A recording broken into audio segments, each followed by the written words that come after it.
And there it is. Welcome to episode 8 of one of the top 10 wildlife photography podcasts. Yes, that is right, according to FeedSpot anyway. And that's just after 7 episodes. So welcome to the African Photography Safaris podcast.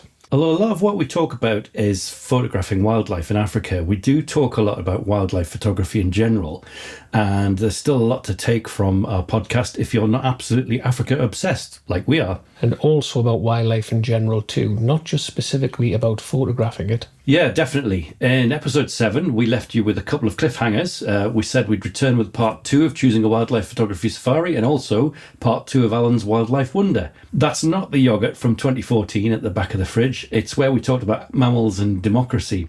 We had a lot of fun recording that with all the snot. Alan completely lost the plot describing a nasal approach to democracy in wild dog packs. Yep, I certainly did. It's anthropomorphic. There goes that word again. Probably the most used word in all of our podcast episodes. But to us, you know, democracy by sneezing is just a very bizarre concept. As a side issue, I was chatting with somebody at the photography show in March who was very keen on African wildlife photography. But, I mean, wait for this, said he didn't like wild dogs.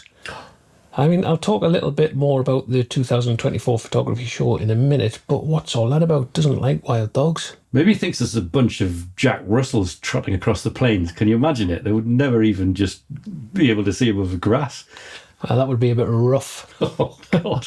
He's setting the tone for the episode now. Get in. I think we mentioned in our last episode that they are a species where we'll probably stop whatever we are doing when we hear of a chance of seeing or photographing them. Part 2 of my wildlife wonder, mammal democracy, is going to be about Cape buffaloes, though. It's the grumpiest mammal in sub-Saharan Africa, and apparently it's even more grumpy than me. I've got in my notes to insert something pithy and amusing, but I'm just going to let that hang there and you can come up with your own joke. Something pithy? I never knew you had a lisp. Oh, yes. I was being facetious. Dear me. Oh, God. Just set the tone. This is like starting right from the beginning here. We have some questions too. John Hode asks about using bridge cameras on photography safaris. Michael Sanderson asks about the practical aspects of photographing from a vehicle. And Rebecca Green asks about our most important camera accessories on safari. We'll answer these shortly. 3 great questions. Thanks again for sending these in. And if you have anything you'd like us to talk about on the podcast, please let us know. We're also going to get a bit back to basics, and we're going to chat about camera settings for wildlife photography, and we'll start in this episode with the all-important photographic exposure. We're also going to chat about camera maintenance in the field, but before that, the UK Photography and Video Show, to give it its full name.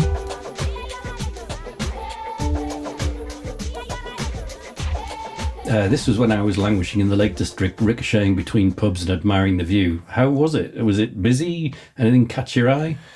It was very busy. I did 3 talks, all of which were very well attended, and lots of people stopped to sort of talk to me at the end, which is really great. In fact, it's quite humbling, really. 2 talks with Fujifilm UK on their stand, talking about wildlife action photography, and another was on one of the main show stages. This was probably something a bit different, really. It was more of a panel discussion rather than a talk, and it was about using photography for conservation purposes. Also on the panel was Rachel Bigsby, who was a wonderful and very talented wildlife photographer, and it was a pleasure to meet her and work with her too. When I wasn't doing sort of formal talks, I was with our friends at Pender Photo Tours, who were exhibiting at the show with their own stand. Lots of wildlife photographers came to see and chat with us about travel and wildlife photography, which is great, you know. But outside all of this, there was obviously a lot of beer drank in the local boozers. I enjoyed a catch up with Kev Mullins and his good lady Gemma, also Scott Johnson. Kev and Scott were also on the team of Fujifilm official ex-photographers. I also had some beers with Alex Ingram from Digital Lab, so the name you may be familiar with. And also some really, really drunk bloke who was desperately trying to sell me some personalised USB drives. I was in the Lake District, though. Definitely wasn't me that time. Moved into USB drives. It's the next big thing. So I also met, and you could probably guess, enjoyed a few beers with a chap called Martin Baines, who is the chief exec of the British Institute of Professional Photographers. And the next day he asked me to record a segment for his podcast, which we did live at the show. Well, not live, but we recorded it, but it didn't go out live. Sat on a rather comfortable couch, which was a bit strange, really, because we had a bit of a live audience as well, and people were taking photographs, and it was just very, very weird. But anyway, that's now online, and maybe we can link to that in the podcast notes and the YouTube notes. I see a beer theme. You were also saying that it's moving to London for 2025. Same time of year? It's always at the wrong time of year for me. Yeah, it's really the favoured time of year for the manufacturers and retailers, and there's various reasons for that. After London in 2025, it's supposed to be going back to Birmingham NEC for 2026, apparently. But I heard that it is now classed as the largest photography and video consumer trade show in Europe. Photokina doesn't exist anymore. So I think once it gets back to London in 2027, I think it'll stay there. London, it's far more accessible internationally and from other areas of the UK. And I think that will probably be registered in the overall footfall. And perhaps I think there's something that the retailers and manufacturers will realise that they prefer. Actually, Birmingham can be a bit of a pain to get to, can't it, sometimes? It has got an airport, it's got a station, but it's just a mission to get to, you know? But I do hear a lot of criticism from people that the show itself is nothing but a sort of massive retail-driven event. Now, it would be naive to say that exhibitors don't want this. Of course, they want people to spend money. That's the whole point. But from the visitor's perspective, in their eyes, there's a lot more to it. It's really a great opportunity to get hands-on with a huge range of gear. We live in a time when a lot of us bemoan the loss of the high street camera stores for that very reason. There are also a huge range of talks and demonstrations going on throughout the day, as well as retailers, product specialists. There are also so many photographers involved, like myself, and collectively we represent the whole spectrum of photographic genres. And most of us, not all unfortunately, but yeah, most of us are more than happy to chat and answer questions, demonstrate gear, give advice, and just talk to people about their photography and what they're doing and what their goals are. So I think it's a classic sort of life thing, isn't it? From a visitor's perspective, it's a classic case of you get out of it what you put in. I've been once, and I would like to go again, but it always clashes with that trip to the Lake District with the lads, bouncing around the pubs the fells. So it's a good few days. It's tiring few days, but it's good. But I was drinking in the Lake District. Yeah, of course. I picked up a couple of new bits and bobs as well from the lovely people at Three-Legged Thing. And as you know, I really like the gear made by Three-Legged Thing. It's a British company. It's very well-engineered equipment and well thought out too. I've used their monopods and tripods for quite some time now. But that's me. It's my opinion. They don't sponsor me or this podcast. I need to make that abundantly clear. But I'm more than happy and willing to enthuse about great gear. Yeah, I mean, I have to say that whenever I've seen you use their stuff, it does look very good. It is, and I'll just get a little bit of footage here as I'm currently using this on one of our cameras, but this is one of the new Ultra plates. I was given one of these new Ultra plates from Three-Legged Thing during the photography show to have a look at. And at the time, it was an embargoed product, but it's since been launched, and after a few days, it launched on a Kickstarter and then closed. And it hit 60k within a few days, which is pretty epic. Now, what these Ultra plates are, they're very, very, very long ARC Swiss plates, really, but they come in 4 lengths: 150, 200, 250, and 300mm. They're mounted using ARC Swiss compatible tripod heads, and they include a variable number of 3/8 and 1/4 inch threads, depending on the length of the plate. A cold shoe mount is also present, together with a cable hook to tether HDMI, USB, remote cables, etc. And both sides of the plate are etched with measurement markings to aid sort of precise adjustments. Now, what struck me about this pretty much straight away is you can actually mount two cameras, and I've done this. I've used my XH2S and XH1, one with an XF 150 to 600 and one with a 51 40mm. You can mount these side by side on one of these ultra plates with a sort of ball head underneath, which I think is a pretty interesting concept for use on Safari. And I'll be able to show some images in the show notes and also on the YouTube footage. But it's also great for a field monitor, sound recorder, lighting, lots of potential uses really. And I actually envisage this replacing the small rig camera cages that I use, because it is very versatile. And crucially, it's not designed to fit a specific camera. So when you upgrade your camera, you've got to get a new small rig cage because you can't access the battery door, you can't access the camera door, and it becomes a bit of a ball ache, really. Plus, a lot easier to pack as well. So I think it's pretty simple, but very, very effective. That reminds me, I've got a small rig cage for one of my previous cameras that I still need to sell. So you're absolutely right. Mm-hmm. Yeah, it actually looks really good. And they're not cheap, these small rig cages either. They're very expensive. Yeah, I mean they're good, very good quality, really useful. But yeah. Also, I think am I right in saying it's when you sent me the link for that thing that it had the very, very amusing promo vid? Oh yes, the gaffer at Three-Legged Thing was walking around doing the thing. Yeah, they come up with some really good marketing stuff. They're very, very sort of clever. They're a good company. They're really nice people. They're very sort of what's the word I'm looking for? Very everything's very light-hearted. Yeah, good banter, good crack, and they're really good to kind of work with. I think. Yeah, great people. But I mean, I don't have any Three-Legged Thing stuff, but everything I've seen of yours has been very good quality. It's good. And, yeah, I might get some. But more impressive is this that I'm holding up. So I'll try and hold it up to the camera. And this is the new Three-Legged Thing Airhed Trinity, which I was also happy to have and try before the embargo was lifted. For me, it's first and foremost a monopod head. With a monopod, we don't need or want the same amount of movement as we do with other tripod heads. A monopod will naturally move across sort of two axes. Many would say three. Technically, three's right. But it's a bit limiting when the camera lens is attached directly to a monopod. So for a monopod, many photographers prefer this sort of vertical back and forward tilt mechanism. I do have a Wimberley monopod gimbal head. I'm glad I haven't had another beer before I try and say that.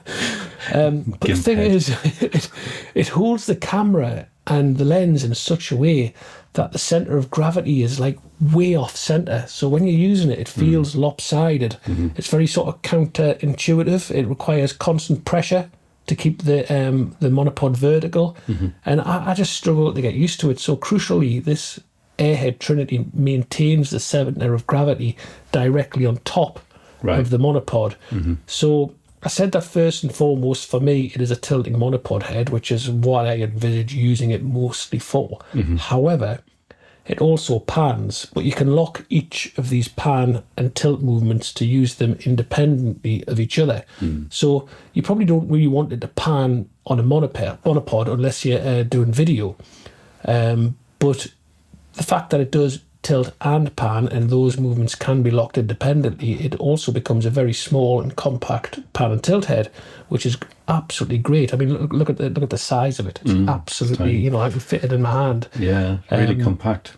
It's great for travel use, and it's absolutely already earned its place in my camera bag. So I did mention video. It also comes with this detachable arm, which I'm going to try. I'm not going to sit and attach it, but it very easily connects in and connects out, and totally lost focus there. So you get the idea.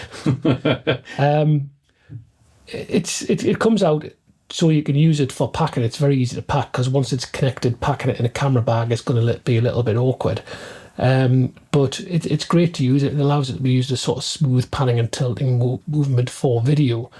But crucially, the whole thing together is around a third of the price of the Wimberley monopod gimbal head. And basically, for a third of the price, it does more. Right. And I actually think it just feels better too because the centre of gravity is maintained. And I always say versatility is king, and I'm absolutely looking forward to using it during our safari season later this year. Be interesting to see how that goes, yeah.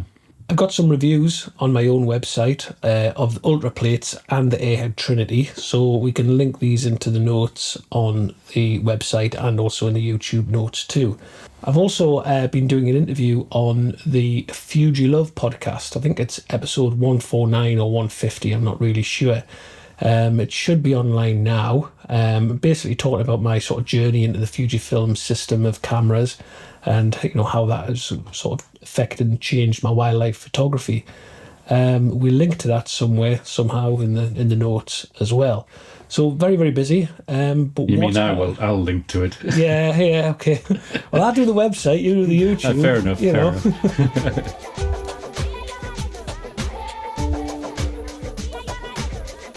So what have you been up to? A rumour tells me that you've been making a little potty for your drone. Lol, yeah. The drone potty. To get to the drone potty, I need to rewind a little bit. So as part of my filmmaking, I'm also a qualified drone pilot, which is a nightmare in itself. But the qualification process is just, I've had to go through it again, which was just mind-blowingly dull. But anyway, yes, qualified drone pilot, and did a job for a wind turbine company last year, and they came back and asked if we could do a 360 VR video for one of their outreach projects. Now, if you haven't heard of 360 VR videos, they're shot with a special camera which has two lenses, one front, one back. Each lens has a 180-degree field of view, and the software stitches these separate videos into one 360-degree sphere. This means one of two things. Either you can pick a viewpoint later on in editing and make a normal video after reframing the 360 video how you want it, so you can choose where the frame goes throughout the video. Or, and this is what this job was about, you can leave it as 360 video where you can wear a VR headset and look around in all directions as the video plays. You look like a bit of an idiot, but it's, nothing changes. No, yeah. Here we are. So, I mean, it's incredibly immersive, and as the drone flies about, it's a bit like being a bird in the sky. When you're wearing the headset, it's a weird but kind of awesome feeling. You might have come across 360 videos on YouTube where you can either wear a headset, or if you haven't got a headset, you can actually manually scroll around with the mouse to look in any direction. So it records that whole sphere of view, if you like. So where does the drone potty come in? Well, I've got a couple of drones. For the main one's a DJI Mavic 2 Pro, and I've got a DJI Avatar as well. The Mavic 2 is the main drone, and the camera gimbal on that is part of the drone. However, this camera doesn't record 360, so you need to add a 360 camera to the drone yourself. After a lot of iterations, I found a 3D printed attachment, which allows me to use, honestly, this has just been quite a journey. Once you've got that on the drone, you can then attach a GoPro mount to install a 360 camera underneath the drone. So yeah, the camera I went for is the Insta360 RS 1-inch, which is quite a high quality one before you go like fully 10 grand per camera. It's, there's a massive jump between several hundred quid and then 10 grand, nothing in between. Now then, the Mavic 2 is pretty low profile as it is when it's taking off, and it has hardly any clearance underneath.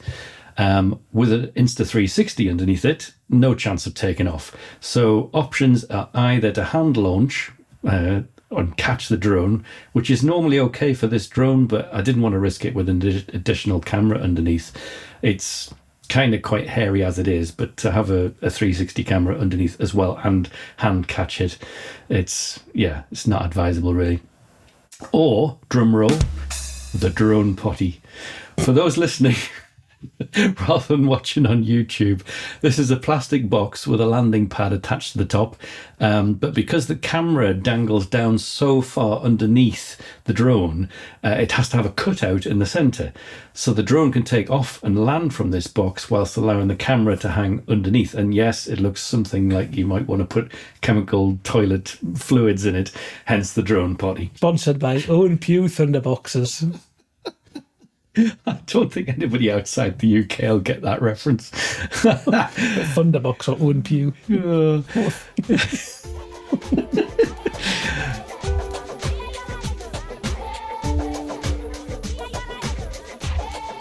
Now then, in episode 7, we talked about things to consider when choosing a photography safari. A lot of this was about camps and lodges and our love of informality, being there for the experience and being immersed in the wildlife and the habitat, the photography, enjoying beers around the campfire with people, and, not about the formal hotel experience, which is just anathema to us. Also, regions about where you're more likely to see certain species, and about trips that aren't really geared up for photographers' needs. We're going to continue with this with a more practical emphasis. So part 2 of this is about some of the more logistical aspects of choosing a safari. Let's start with ease of travel, which is a key consideration encompassing a few considerations. How easy is it for you to get to the organiser's group meeting point? It's reasonable to expect you'll need to make a journey to a main hub airport, to fly somewhere like Nairobi, Johannesburg, Kampala, and so on. So this may mean a provincial flight is unavoidable. So let's take our Kenya trip as an example. We provide oodles of information in advance so everybody knows what's going on. All flights, visas, packing and other practical stuff is dealt with so that there's no last minute worries. We meet our guests in Nairobi after they've flown in from whichever country they're coming from. Currently, this has been UK, USA, Netherlands, India, Italy, Switzerland, and various others.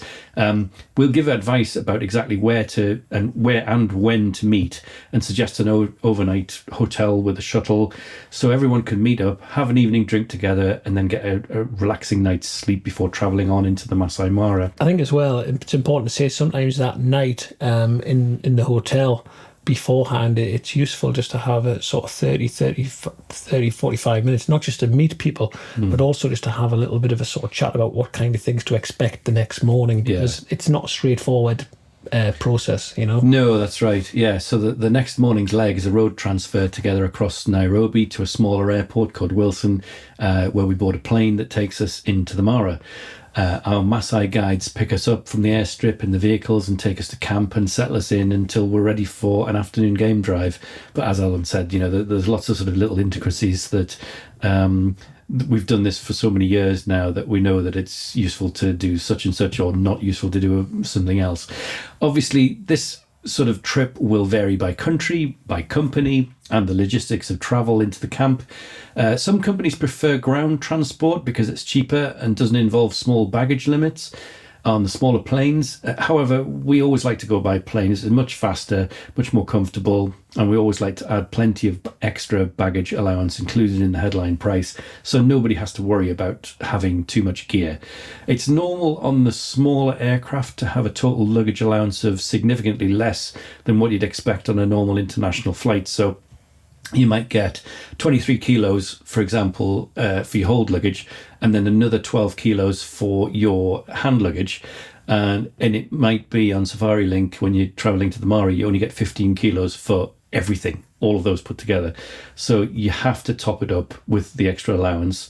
And that's why we include that. If your operator doesn't include this, be sure to find out A, how much it would be to increase the allowance, and B, if it's even possible to do so, because maybe they don't allow it. So definitely worth checking. Particularly as photographers, we like to carry a lot of heavy gear. Well, I do anyway. Next time, probably a stop. I think so. So in itself, the weight limits on certain internal flights is a major issue, and it's something we see time and time again. How many times have we been sat there once we're all checked in and we're sitting enjoying our lovely Zanzibar ginger latte coffee, or whatever we have. That's nice. Actually. It is. It's really nice. Lovely. It's the highlight of the safari trip, actually. Just do that and come home. But how many times do we see people going to the check-in desk, other travellers with other groups or individual travellers or whatever, who just haven't done this research, and they start arguing about the check-in staff. Their camera bag weighs 12 kilos and they've got the 20-kilo bag, and we've sat and watched them just take things out of the bag and had to leave them at the Wilson Airport terminal. I mean, it's awful, really. But that's the thing. I mean, lack of research. It's common for safaris throughout Africa to have these small planes as the last leg of the journey to an airstrip. Generally speaking, aviation rules are the same, but there are some quirks, and the baggage is certainly one of them. Other things might be, for example, in Kenya, you can't carry bowling balls on the flight. So cheeky game that of 10 actually does say that in the rules as well. Yeah. So the picture of a bowling ball. Yeah. There's the usual stuff like no firearms and then no bowling balls. Yeah. No 10-pin bowling. Maybe she just means the shoes. You're not wearing those shoes. Yeah. Well, that's a fashion crime anyway. Don't wear those Winkle pickers on this flight. And also, we had one pilot whose idea of ventilation during the takeoff was to leave the door open. It all adds to the fun of getting there. I distinctly remember that. And I can remember how they closed it as well. They couldn't reach it with their arm. The door was wide open. They couldn't reach it to close it, so they extended their right leg and kicked it further out, thinking that the bounce back would cause the door to slide. It worked, to be fair. Anyway. I think actually they only shut it because we were grumbling about it, and I could see she kind of turned around as if to say, "Well, if you really want it shut." It's interesting. Things just work differently. Checking in, weighing bags, passport control, in many respects, is very informal, and it's just not what we have become conditioned to expect as travellers through airports. We're used to a very formal process, and I think that's why it's quite confusing for us. But having somebody with you, some guides that are going to talk you through the process. I mean, there are subtle changes every year. A bit of bureaucracy, something changes, but generally it's the same sort of thing. So if you've got somebody with you who can brief you on what's going to happen, coordinating things, it does make a huge difference. Yeah, the way I approach this is I tend to look at it from a first-time traveller's point of view. Alan and I, many moons ago, had never been to Africa. 2008 for me. When was the first time? It was 2011, I think. That went, or 2012. I can't remember. So we know a lot of things that need to be planned and thought about in advance. Make sure your operator communicates well with you so you know exactly what happens and when. There are lots of moving parts in a trip like this. So, for example, not getting your visa might mean you can't enter the country. On the other hand, getting your visa too early could mean it runs out before you leave. Are there any do's and don'ts? I remember travelling across Zimbabwe between wildlife reserves, and we passed through Bulawayo, Zim's second city. We were told to hide all of the photography gear to avoid any interested parties. I'm still not sure whether these interested parties were thieves or the government. It was a bit of a tricky time. In Uganda, we couldn't leave anything outside the accommodation, otherwise the baboons would be off with it.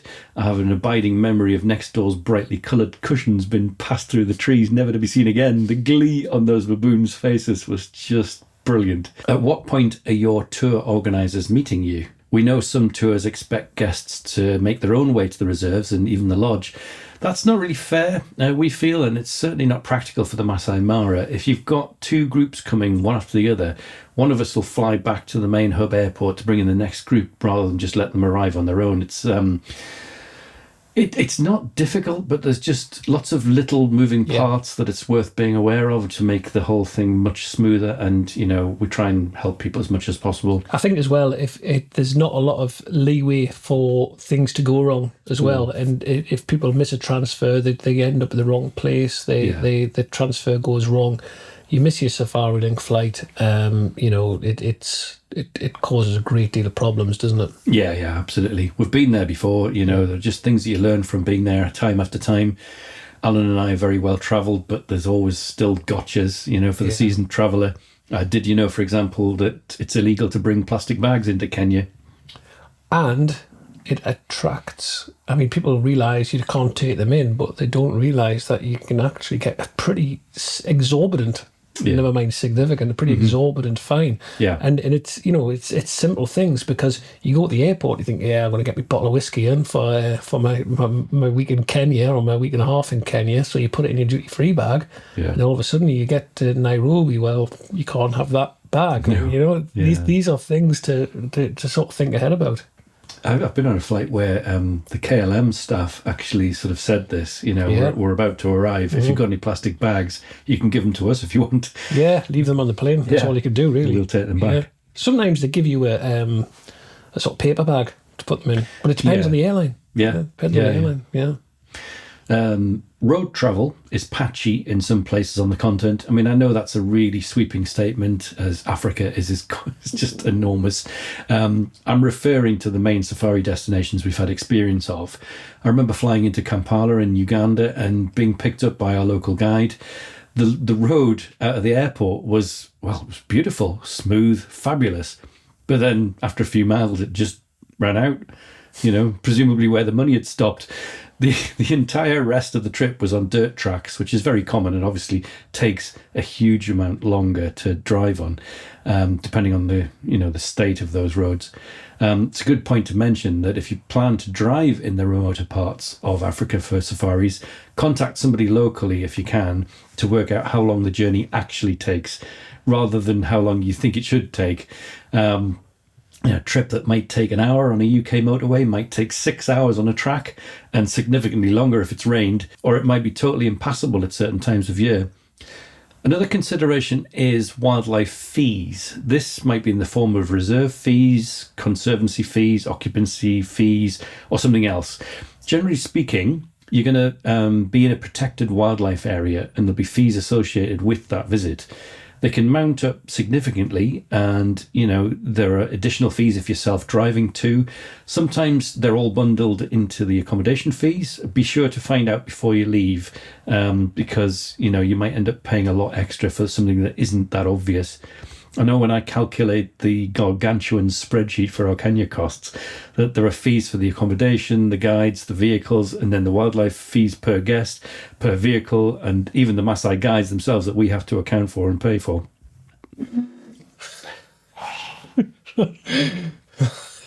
Yours sounds shit. Mine's a proper pipe. Yours is just a...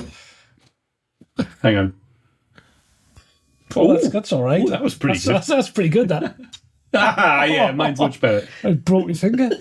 Right. So, I actually know of one company who, a safari company, a sort of travel company, who offer what looks like very, very good value photography safaris, but there's a bit of a sting, and that is that they don't actually include any of the reserve fees. They do this on the basis that it is up to you if you want to go into the reserves on any particular morning or afternoon or day. Well, of course you do. That's why you're there. Exactly. So at face value, that photography safari, that looks like it was a third of the price of all of the others. It ends up costing you more, assuming that you have the funds with you, and if you haven't got the funds with you, then you're effectively going to be confined to camp. It's ridiculous. Yeah, it's just pointless. Yeah, I mean, it's often surprising actually what amount you're paying in the headline price just for the wildlife conservation area fees. Well, how much is it now? To get into the Masai Mara National Reserve, not the conservancies. How much? $200 per day. $200, and it used to be $60. Yeah. So Yeah, that's why it's expensive. Exactly. Yeah.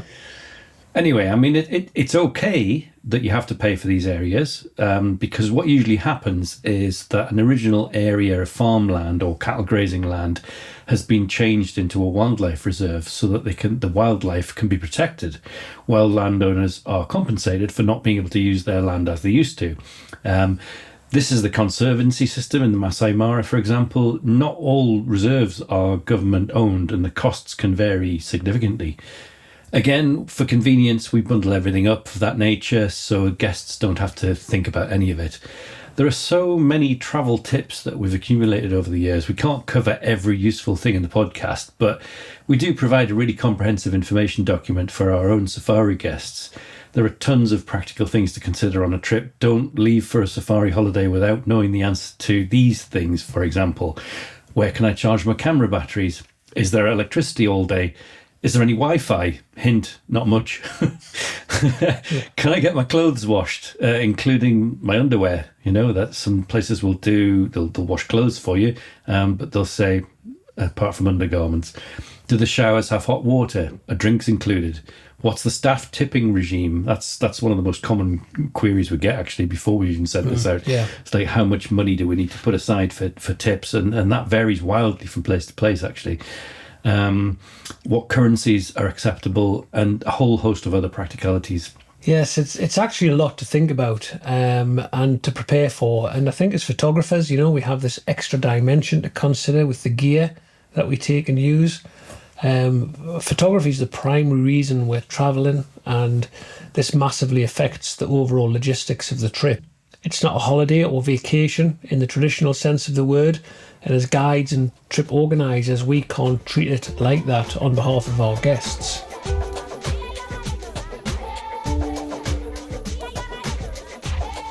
Now it's time for part 2 of my series of wildlife wonders, and in our last episode we talked about wild dogs having a sneezy approach to democracy. Sleazy? Sneezy, a nasal approach. Snotty. Yeah, but another mammal that has a democratic process, believe it or not, is the Cape buffalo. Moo. Now, as we know, Cape buffaloes, they're numerous in the Masai Mara, South Africa's Varty, etc. We don't see them in Tule Block in Botswana, as there's a pretty sort of significant bovine TB thing going on there. So they don't have them. They are one of the big 5. So really that tells us quite a lot about their nature, particularly from a sort of safety angle with potential aggression. Buffaloes are immense, and the males, especially older bachelor groups, often known as dagger boys, they can be very unpredictable. They can be quite angry. To many, you know, they're just a sort of a massive wild murder cow. And I'm always quite wary of them. I do feel a lot more relaxed in a herd of mixed male and female rather than just a sort of bachelor herd of older males. I do enjoy photographing them, you know, especially the sort of interactivity we get with egrets and oxpeckers, a bit of sort of mutualism, commensalism, a bit of parasitism going on. It's all right up my street. And to be fair, the young ones, they're quite cute too. But yeah, they're still just murder cows. And I think a lot of people really sort of underestimate how dangerous they can be. Pretty much everybody has heard of the adage that an elephant never forgets, yeah? Well, you know, a buffalo never forgives either. Yeah. Killer cattle. Hoofed homicide. Just in case we haven't already explained what the dagger boys are, dagger is a derivation of a Zulu word for mud. When the old bulls get pushed out of the main herd for being, well, old and crap, they wallow around in the mud and grumble about their life choices. Actually, I like quite now. familiar. I was thinking now better than having a good old moan while covered in mud. Anyway, we quite often chance upon these lone males, and yeah, let's put it this way: I wouldn't get out of the vehicle to say hello. On a related note, we hook up each year with a guy called Niels Mogensen, who heads up the Mara Predator Conservation Programme. He's a really interesting and lovely fellow. We're looking forward to catching up with him in Kenya this August. One year, we were out there with Niels when he was surveying an Nkishu conservancy for lion numbers. We took our guests out with him for the experience in the early morning and had an audio lure. He had this sort of pre-recording, which was to bring the lions in so that they could be counted. I should just explain that we would never use a recorded lure like this just, you know, so that we could photograph an animal. This is part of a scientific data gathering that the Mara Predator Conservation Programme sometimes has to use. Anyway, the audio that he picked was of a distressed buffalo calf, hoping the lions would come and investigate some possible breakfast. The first thing that it attracted was the local hyena clan, which isn't, you know, that unusual. One after another, they skulked in, wondering what all the fuss was about. And then suddenly, out of nowhere, there was a bloody massive cacophony of buffaloes charging in from the bushes. They're obviously rallying around the sound of the calf, We never did see any lions that day in Enonkishu, just a load of bemused bovines. So, why do we mention all this? Well, there's a really cool Zulu word, Ubuntu, which broadly means you're only an individual because of the collective, or I am because we are, or something similar. So these buffalo were acting together for the individual distress. I should probably point out that as a former coder, software engineer, Ubuntu for me means a type of Unix, but that's a really narrow niche joke. Sorry, carry on. Yeah, well, moving on. So Ubuntu, a bit like a buffalo democracy, really, which is what we're going to talk about. So there was a Dutch ecologist, Dr. Herbert Prins, I think that's the pronunciation. Dr. Herbert Prins, he studied a lot of Cape buffalo in the herds, and he observed that they have a sort of democratic system in place which determines which direction they decide to move in. Now, like elephants, buffalo, they're very water dependent. They don't like to wander too far from a known source of water. And Dr. Prins, he observed that while the buffalo herd rested, the mature females would routinely stand up and move around a little bit and then sort of sit down again, but with their heads held up high, looking in a particular direction, demonstrating a buffalo stance. I know what's coming. While making noise, manhandling toys, and the girls on the block with the nasty curls, wearing padded bras, sucking beer through straws. Anyway, this process. Minus the 80s Nina Cherry lyrics, of course. That would usually happen just before the herd began to move again. I see your Nina Cherry and raise you my Malcolm McLaren. Two buffalo gals go round the outside, round the outside, round the outside. Oh. Buffalo gals democracy. Oh, no dear. Right, anyway, as we were saying... horses. We just have to delete that section. Keep it in. All right. Dr. Prins, he recorded the direction that each female faced, and he calculated the average direction. I'll just say, Dr. Prince, what a great name. Dr. Prins. I don't know if Prince. I know, but Prince sounds better. We'll go with that. Yeah. Who are you? I'm Dr. Prince. So when it came time for the herd to move, the herd would rise up and move off in the general direction that the majority of the females had been facing. So what he actually proved was that this showed that the mature females within a buffalo herd were acting as a sort of navigational committee, and they would vote as to the direction they thought the best grazing pastures and the best water source would be. Did they go around the outside? To go around the outside, So I mean, this sort of really sort of fascinates me. You know, they really. Me does. too. Yeah. So that is part 2 of Democracy in Mammals. We went from a nasal vote of wild dogs to Cape buffalo voting on which direction to travel, interspersed with some Nina Cherry and some Malcolm McLaren lyrics. And I'm pretty sure that's a podcast world first. We will have another wildlife wonder on next episode, and I think we're going to talk about eyes, particularly predator eyes. Yeah. Okay. Not Betty Davis eyes. Betty Davis. Oh, I was trying to think of eye jokes, but I had a few of them lined up, but they were all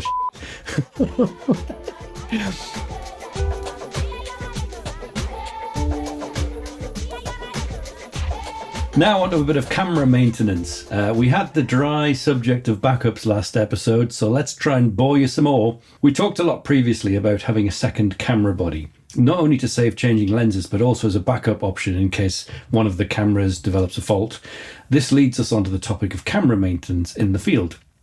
Remember, we can't really summon up a replacement of, via next day delivery. I don't think the Bush Telegraph works like that. So a bit of routine maintenance is always a good idea, as is having a few bits and pieces handy to help keep things running smoothly. It is, and it's another really important subject, isn't it? Having some gear with you so you can do the basics, like, cleaning your lens, particularly the front elephant.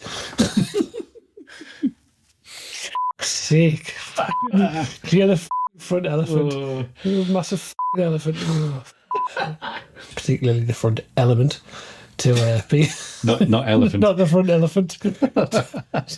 to being able to do some basic repairs as well. You know, it's a good idea.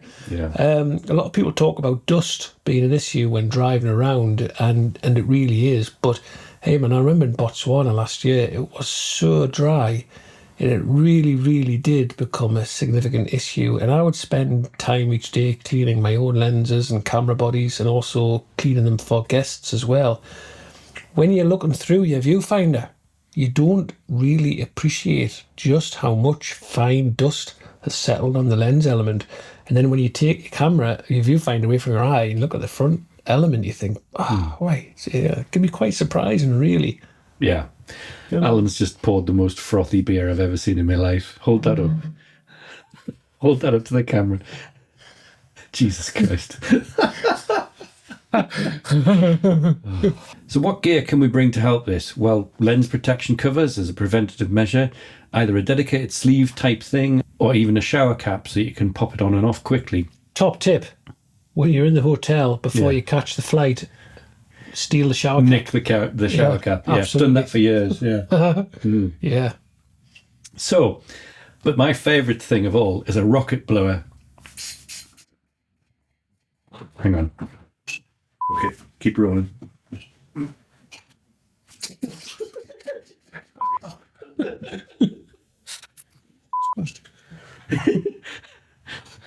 Couldn't resist that. I was wondering what you were going to do. I said, what's going on here?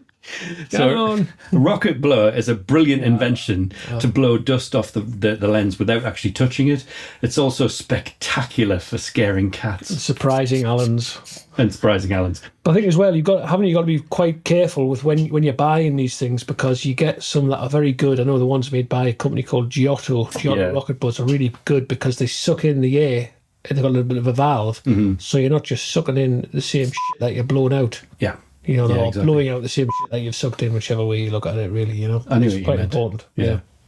And plus, some of the cheaper ones, I read this thing on a photography magazine thing online or a print, I can't remember, but they cut them open, and some of the cheaper ones actually had loads of like dry rubber residue, like rubber dust inside them. So obviously when you're blowing, they blow straight out. Yeah. Sensei, you know. Yeah. It's pointless. Of course it is. Anyway. So yeah. Don't scrimp. That's the message. That's my lesson in life. That. Yeah. Okay, a soft lens cloth is also really useful, and maybe some alcohol wipes.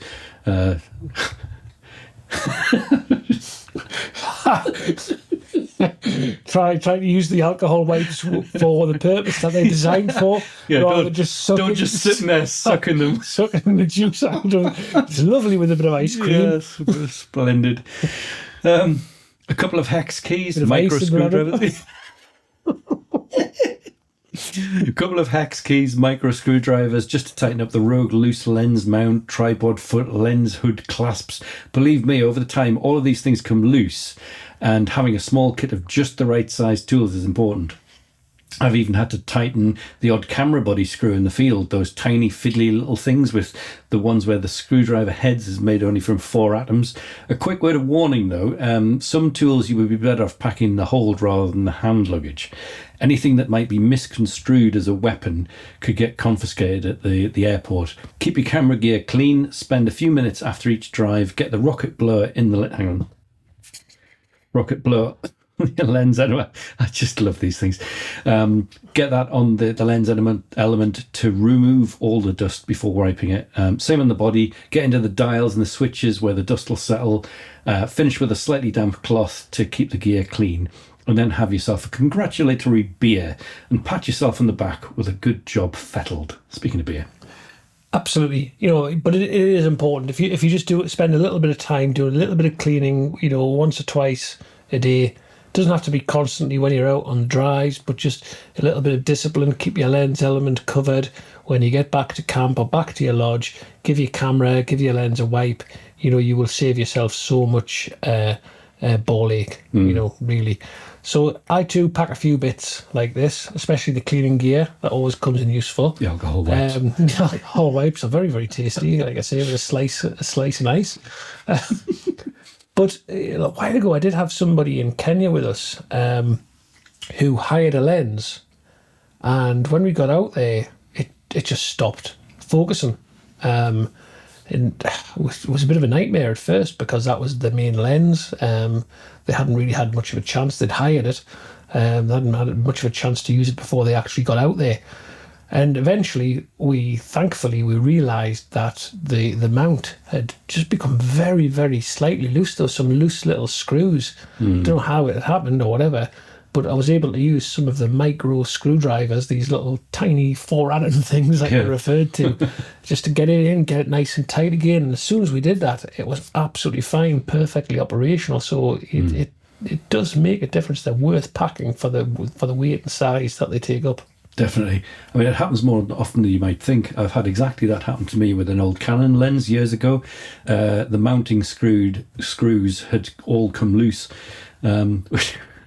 which is different from when you and I were out photographing the Great Crested Grebes recently, and my lens wouldn't focus. That was more of, shall we say, user error. Yeah, it was. I think we highlighted the problem was somewhere between the ground and the camera. That's it. Yeah, the interface between ground and camera. To be fair, though, cameras, aren't becoming so increasingly complex. They are. I mean, one very innocuous misselected setting can throw up all sorts of issues, as we regularly discover. These little mirrorless cameras, they're like computers attached to a lens. They're not cameras anymore. Well, that was the problem. There was a setting I hadn't even seen before on a Sony camera buried in the menus, and as soon as I switched that, it was like, oh, it started focusing again. There we are. It's easily done. Yeah, absolutely.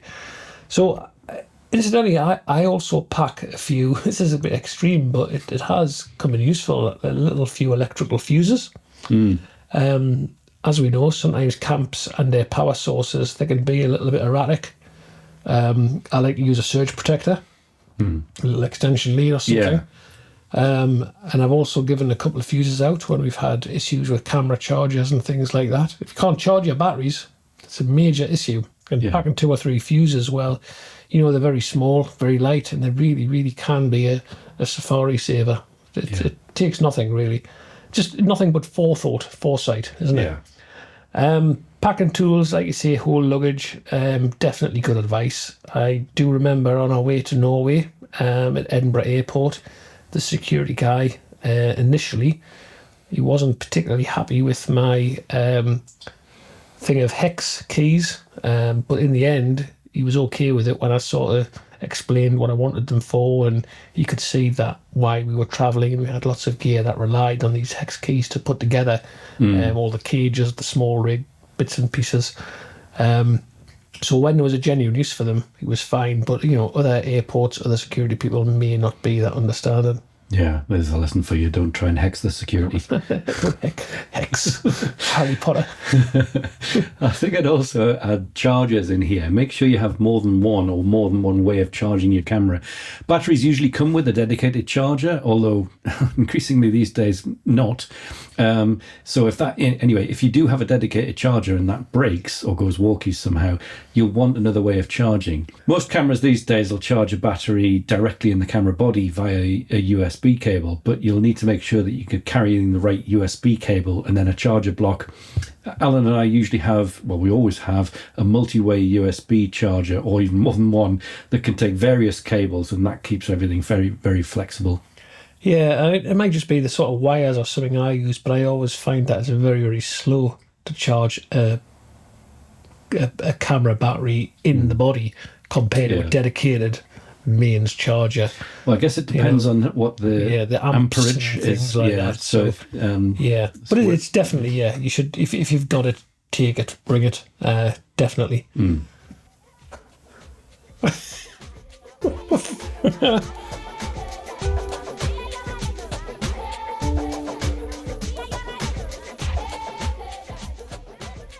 Right. Book review time. So, in episode 7, we used a couple of quotes from a book that I have. The book was written by a chap called Dave Varty, called A Full Circle. And it's a fantastic book. And we also decided that we would do a full review. And here is that book, The Full Circle. I'll put it in front of me because that little view of a leopard is vastly better looking than me, which is not difficult. It's got more hair as well. Everybody's got more hair than me. So I got this book online from a second-hand bookstore. I think it's out of print now. What I didn't know at the time that I ordered the book, that it was actually a signed copy, and it has a dedication to the previous book's owner. Bizarrely, and it's just absolutely by nothing but coincidence that it was dedicated to somebody called Alan. So I'll hold it up actually. See, a little bit of a rattle there. I don't know if we can make that out. If I move my big finger, we probably can. Yeah. So there we go. It's got a bit of a sort of dedication and a signature in there. So the inside of the cover reads, "Dear Alan and Boo." I mean, I have no idea who Boo is. Well, yeah. What does a buffalo with a blocked nose say? Boo. Jeez. Sorry. Anyway, we can cut all this out. What it actually says is, dear, I mean, it's fancy buying a second-hand book, and A, it being signed by the author, and B, it being dedicated to somebody who had the same name as you. Can you imagine, though, if it said, "Dear Kaleel, I hope you enjoy this"? That would be impressive. I think I would have had to throw it out. I think it's some sort of witchcraft. Yeah, exactly. Got in the bin. Anyway, dear Alan and Boo, Boo. It's like the interrupting cow joke, but with buffaloes with a blocked nose. I hope that you will enjoy this African campfire story. And really, that very phrase resonates something with me. Yeah. I love, you know how much I love the African campfire. Absolutely. So, me too. yeah, I love that. I just wish it was just a D. Allen and not Boo. Anyway. Just cross it out. Photoshop it out. Get me Timex. So, A Full Circle. It's a book, and it's the story of Dave Varty's journey growing up on Londolozi when it was a farm and a hunting concession. Boo again. In South Africa. But after his father died, when the author Dave was just aged 15, him and his brother, with something like 62 Rand in the bank, which works out at about £3.50 now, they decided to grow Londolozi into an ecotourism business. And it's all about what he learned in this process. And in many ways, it's probably set a little bit of a benchmark for other private reserves and conservancies across sub-Saharan Africa. It's about the ups and downs, the grit, the determination, following your calling. Maybe sounds a bit cheesy, you know, but it's about the political, right? It is, yeah. It's about life and setbacks, isn't it? You know, it's about the political crises that affected what he was doing. It was about the sort of threats and the pressures from poaching. It was about losing and regaining control from investors, and also perhaps the sort of fear of selling out from a sort of lodge and reserve to an international tourism business, and then going back to basics, which is what he did. And that's why it's called The Full Circle, back just to Londolozi.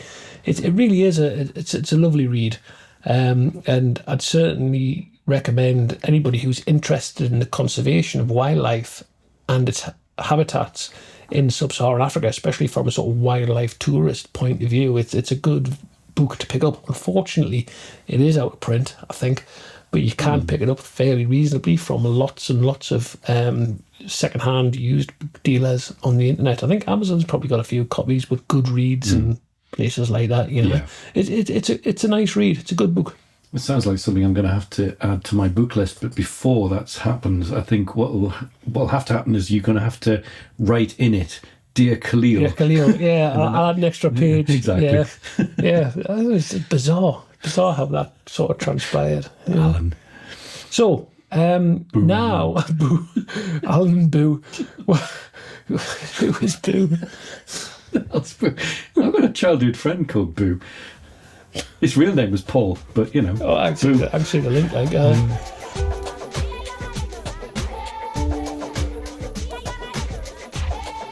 Anyway, we're going to go back to doing like a series of back to basics photography topics in the next few podcasts. And first up is probably the most important place to start, and that's going to be photographic exposure, because we think, as do many others, that it is probably the most important and I'm not going to say complex aspect of photography. Fundamental, perhaps. It's fundamental, but it's also considered to be something that's complex. And in reality, it's not that complex. It just needs a... it's like it's like you have a eureka moment, don't you? It's not that complex. Once it clicks, it's actually really quite straightforward. It takes a little bit of work, but yes, once you get it, it's like, well, how come I didn't know this before? How come I never understood how all the different parts fit together? Yeah, that's exactly right. I just click my fingers again. Wait a... Okay, right. Yeah, we'll also cover autofocus, composition, and other basics later on.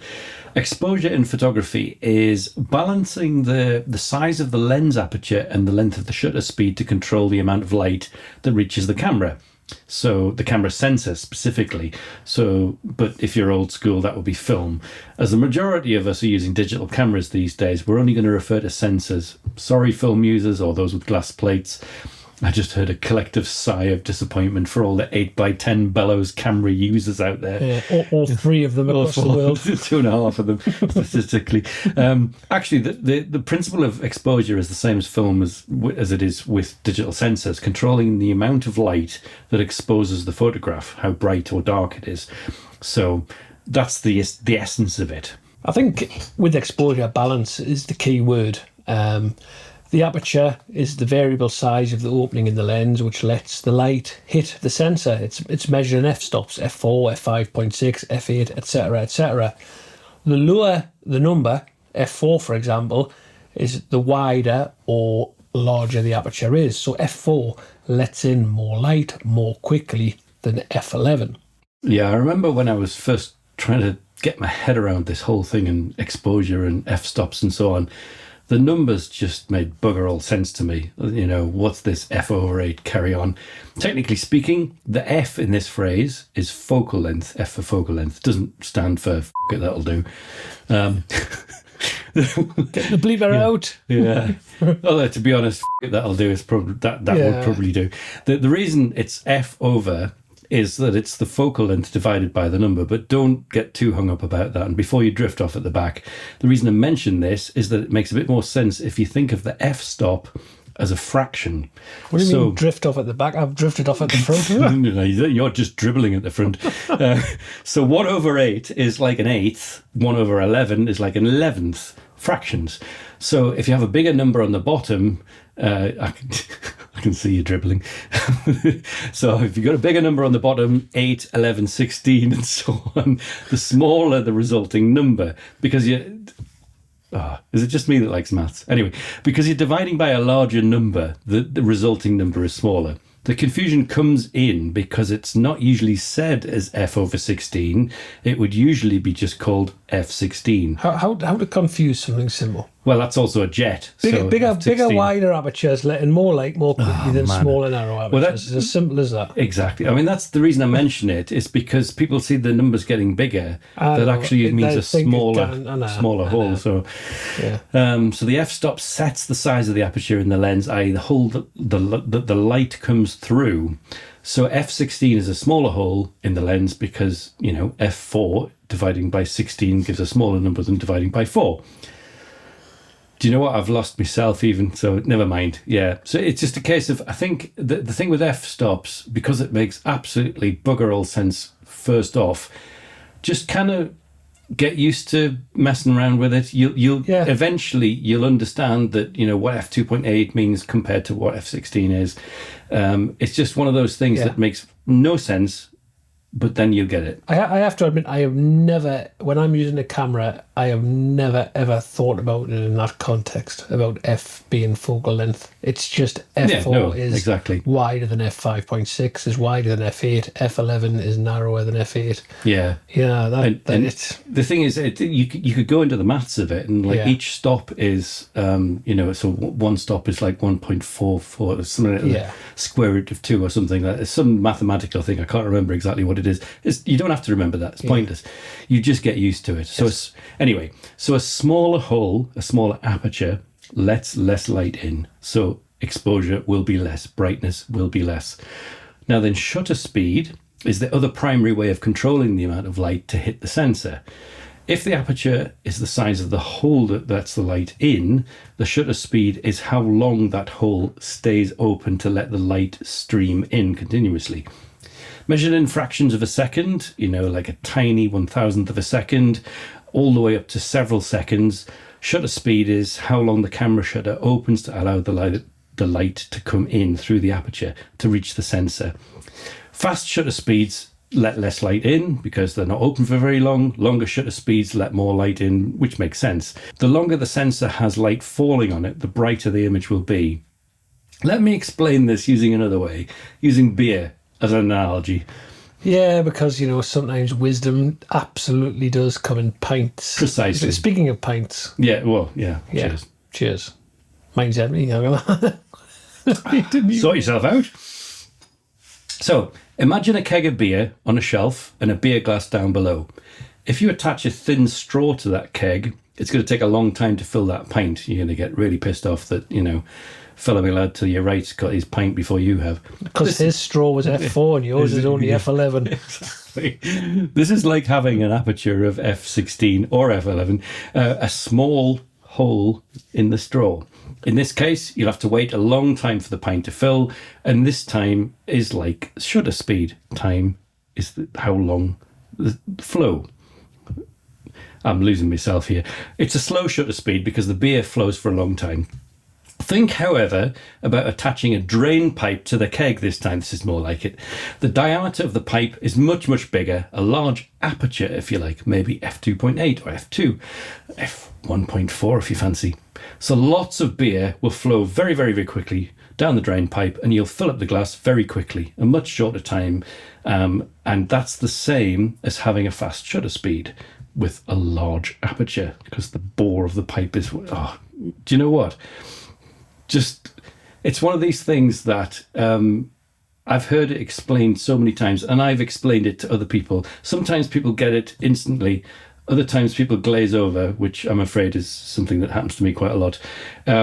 But it's one of these things that you just have to keep on sort of what the hell's the left? What shutter speed? Try it out, and you'll eventually get it. You've got to do it. You've got to do it in a practical sense. You do. The way how I learned exposure as a sort of learning amateur photographer, the one subject I think is brilliant to learn exposure is to get in front of a waterfall, moving water, because you've got the danger of overexposure from the brighter lights, and try to temper that and get your longer shutter speed and controlling your aperture and making the two work together to give you this balance. Yeah, and it's about using both of them together, and that's how I learned exposure. I have to say, I prefer the beer analogy, but what you've touched on there is a very important point, which is the creative aspects of whether you're showing the sharp water droplets or the flow of the water in a blur. But we'll come on to that in a second. Yeah, so I mean, I suppose the question is if shutter speed controls how long we allow the light to reach the sensor, why do we need the aperture as well? I thought you'd know that, being a professional photographer and all that. So let the record show that was, in fact, a rhetorical question. Faster shutter speeds freeze action. Slower shutter speeds create motion blur. Wider apertures reduce depth of field, so we have these sort of blurry background and foregrounds up to and beyond where we are focused upon. This is where the balance comes in. Exactly. So what you're describing there is the creative aspect of when you use a particular shutter speed or aperture, which is the whole point of taking control of exposure, deciding on the look and the feel of the shot, not just how bright it is. And that's really important. Yeah, and adjusting these settings enables photographers to achieve proper exposure whilst also controlling other creative aspects like depth of field and motion blur.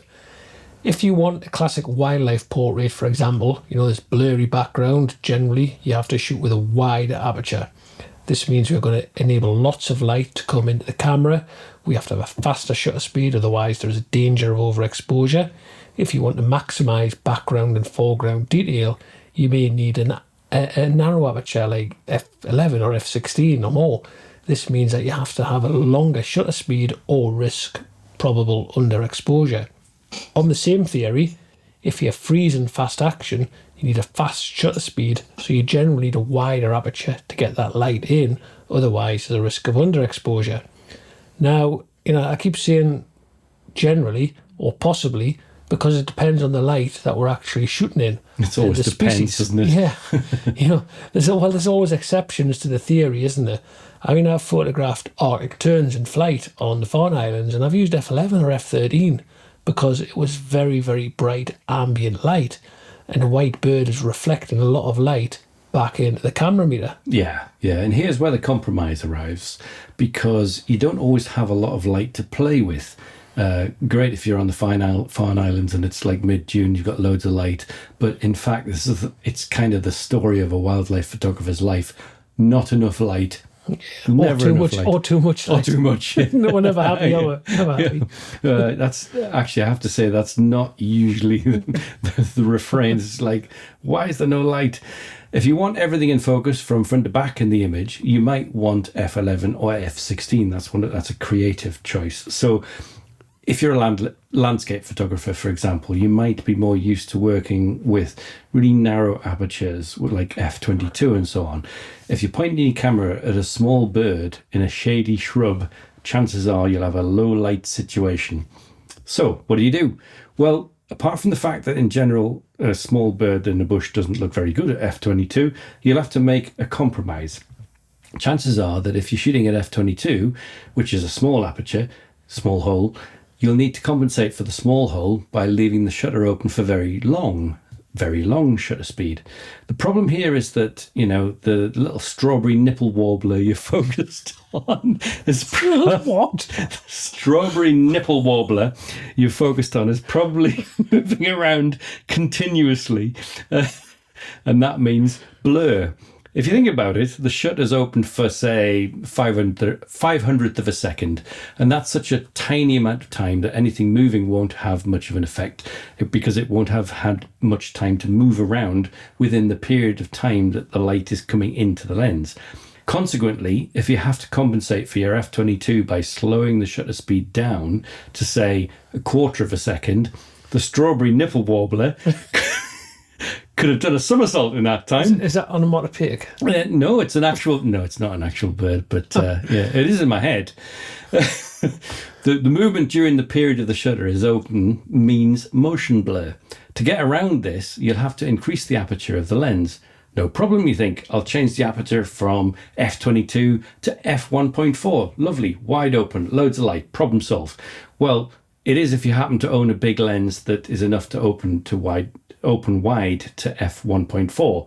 That is not a common lens unless it's, say, a 50mm lens. And let's face it, a 50mm lens isn't going to be long enough to zoom in to a strawberry nipple warbler. Okay, I'm sure it's definitely a real bird. Okay, I'll use a 400mm f2.8 lens then. Well, that's fine if you're prepared to spend the equivalent of a small car on one lens. So I started this section off with a word compromise, and unless you've sold your small car to fund your lens habit, you'll have to do something else. Enter ISO. ISO is an acronym of International Standards Organization. You've fallen asleep again, haven't you? What's the relevance of that then? Well, nothing really, other than the organization sets the scale of the sensor's sensitivity to light on a scale. It's if you're used to film, it's analogous to the ASA film speed, if you're that way inclined. So with the ISO control, you can dial in more sensitivity on the sensor. So that's where the sensor records a brighter image. It's a bit like turning up the volume on headphones. You turn it up, the sound's louder. You turn the ISO up on the camera, the image is brighter. Only to a point though. You'll know if you turn your headphones up too much, they distort. The same's true for a camera sensor. If you crank the ISO up too much, it'll introduce noise. In the camera's case, this is visual noise, distortion of the image, graininess, blotchiness, loss of resolution, and dynamic range. Weird color shifts in the shadows, for example. Some cameras are better at high ISO values than others. Often, say, if you have a bigger sensor, that's not always the case, but often the bigger sensor, the better the ISO, high values it is. This is why you'll often hear people describing certain cameras as better for wildlife. This is typically because the strawberry nipple warbler in a dingy forest is better served by this particular camera. These cameras with superior sensors can have their ISO sensitivity turned up more than others without much noise and loss of quality. because the more noise you have, the less sharpness, the less quality, the less dynamic range, blah, blah, blah. So back to compromise. ISO is the third exposure control with shutter speed and aperture, but it has its limits, just like those other two controls. ISO is not usually considered a creative control as such because it doesn't actually add a particular creative feel to a photo. It just brightens or darkens the image, if you see what I mean. Although obviously it does introduce noise and other problems at high values, so you have to be wary of that. Lastly, there's ND filters. Well, I say lastly, but there's actually another one. But anyway, neutral density filters are what ND stands for, neutral density to be exact. All these do is cut out some of the light without changing its character. So again, not a creative control, but cutting out some of the brightness. However, be aware that cheap ND filters can cut down on sharpness and introduce unwanted color casts. They can, yeah. But I'm going to absolutely go out on a tangent here. When it comes to ND filters, I think sharpness is the prime concern. I don't worry too much about colour casts because colour casts are generally correctable. Bit of tint, bit of white balance. Yeah. It's really it's sharpness that you're looking for. I used to have a 10-stop. I was going to mention the 10-stop though. It was very pink. No, it was. Mine was. It was crap. I can't remember what it was. But you used to put it on, and it used to have a horrible browny, yellowy, like horrible bottly brown sort of colour cast. But man, it was tack sharp. Right. And once you adjusted the white balance, whoa, hey, what? That was unbelievable. But the colour cast was crap. I think it must have been better than the one I had. Yeah. Anyway, really the only reason I mentioned ND filters is for completeness as the fourth exposure control, but practically speaking, for wildlife photography, you've got shutter speed, aperture and ISO, and they're the exposure triad. But really, to finish off, I should say that the fifth control in exposure is adding light artificially, whether that's with a flash or continuous lighting or bouncing ambient light into the image off something else like a reflector. Yeah, it's all about compromise, really. It's all about finding a balance. The cameras we use have 4 exposure modes. We've got manual, we've got aperture priority, shutter priority, and this thing called program mode. Some have a 5th mode, this fully automatic thing, but that usually takes over everything from exposure to white balance to metering, autofocus modes. It may even try to force flash. If your camera's got one built in, it's rarely suitable for the slightest bit of creative control that we require for wildlife photography. So the question is, which one is correct for wildlife photography? So we'll come back to that question. Aperture priority gives us creative control over the depth of field. We set the aperture we need, and the camera light meter comes up with the shutter speed for us. We can then bias this with exposure compensation. More on that later, but we can increase the shutter speed by adjusting the ISO. Shutter priority allows us to set a shutter speed and the camera meter will select the aperture. Basically, it's the opposite of aperture priority. What we need to have is a thorough understanding of the role exposure compensation is playing, as the camera meter isn't perfect.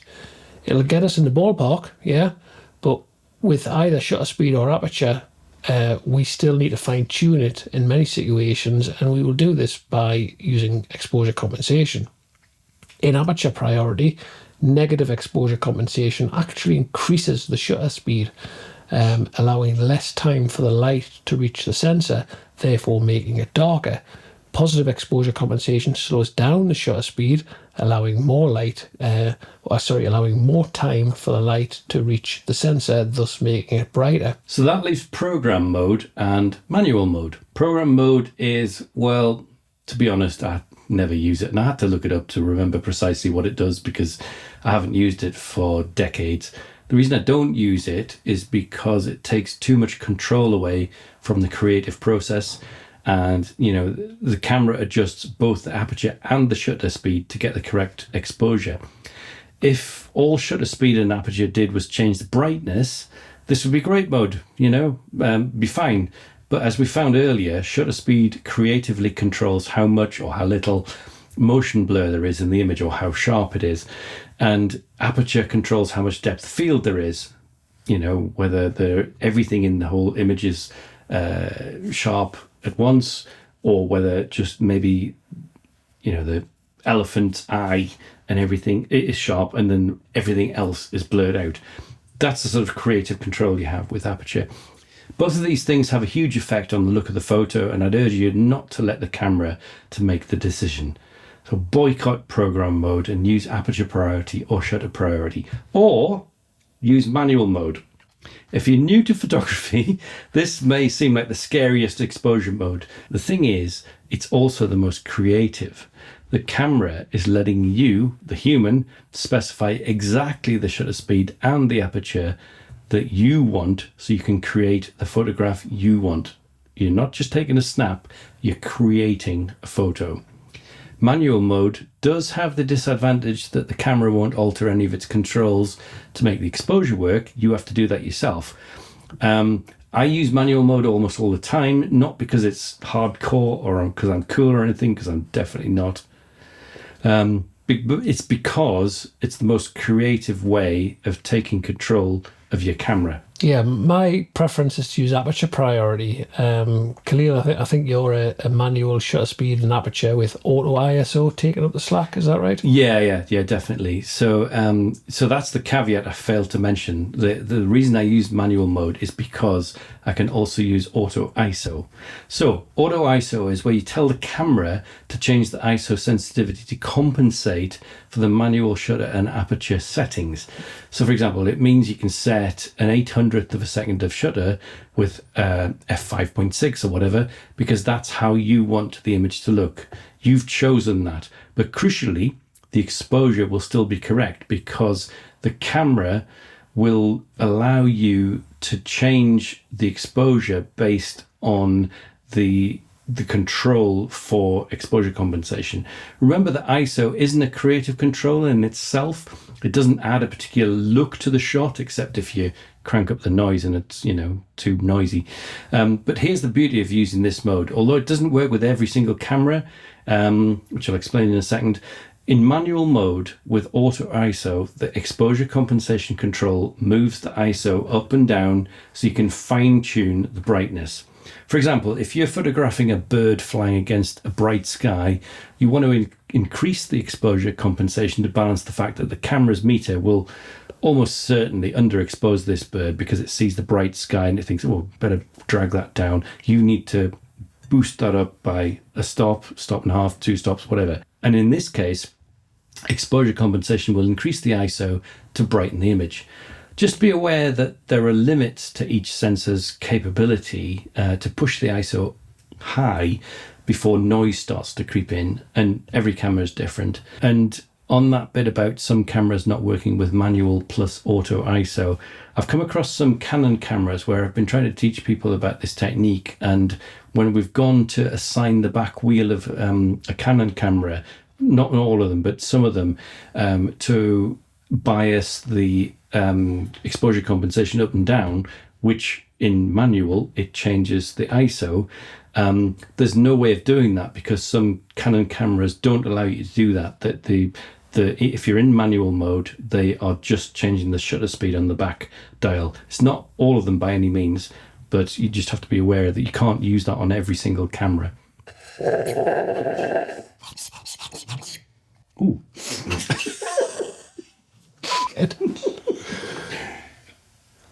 So we actually asked which is the correct exposure mode for wildlife photography.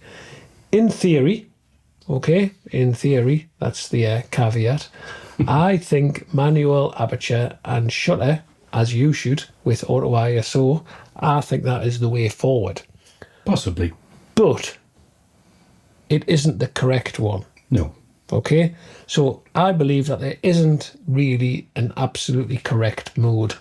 The most suitable is the exposure mode, which is the most intuitive for the photographer. Exactly, I agree. So we have to react very quickly to subject movement and changes in ambient light. And both of these things will affect exposure. The movement changes the light being reflected back into the camera. I still use aperture priority. It's how my mind works intuitively and instinctively. It's just what I'm used to doing. I use exposure compensation to bias the exposure.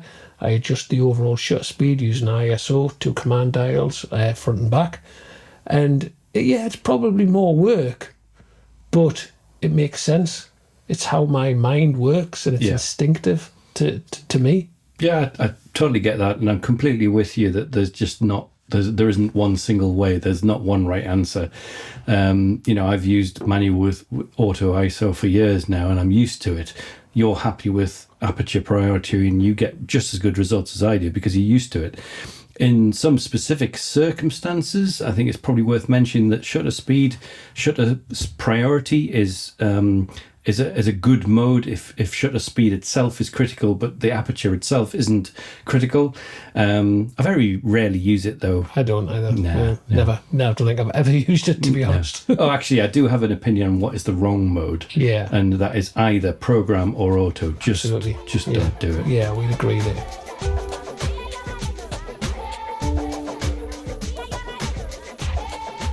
I have a very interesting news item which came through on my email, which was headlined that African Parks rewilds first rhinos bought from Hume breeding operation.